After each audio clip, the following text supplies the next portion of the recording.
Mayat anak dan ibu di kampung Teluk Dalam, Desa Malangrapat, Kecamatan Gunung Kijang, Kabupaten Bintan, Kepulauan Riau ditemukan tewas membusuk pada Rabu 21 Juli 2021 di dalam rumah.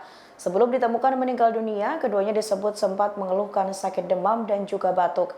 Selain itu, mereka pun menolak untuk makan dan hanya mengkonsumsi buah. Dilansir tribunbintan.com, keduanya disebut pertama kali ditemukan oleh seorang warga bernama Aris yang merupakan anak angkat korban. Saat itu ia mengaku mencium bau busuk di dalam rumah.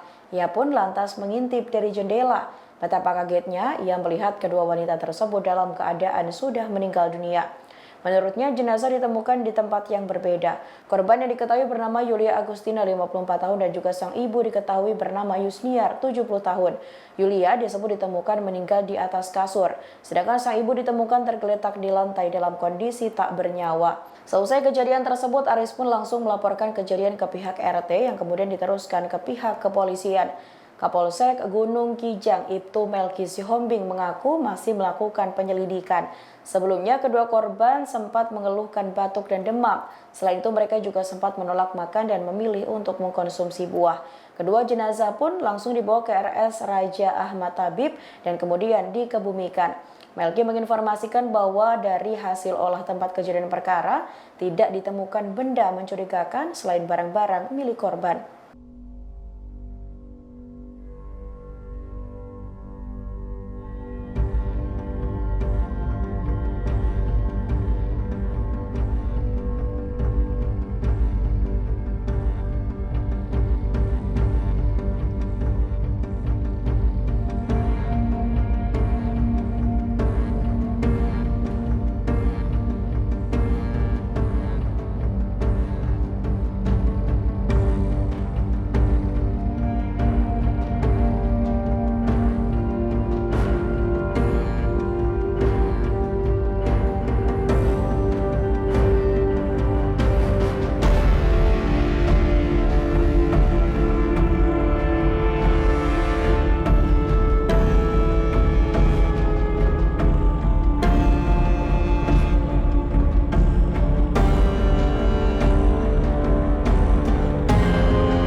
Demikianlah informasi dari Tribun News Update kali ini. Nantikan informasi terbaru lainnya hanya di tribunnews.com.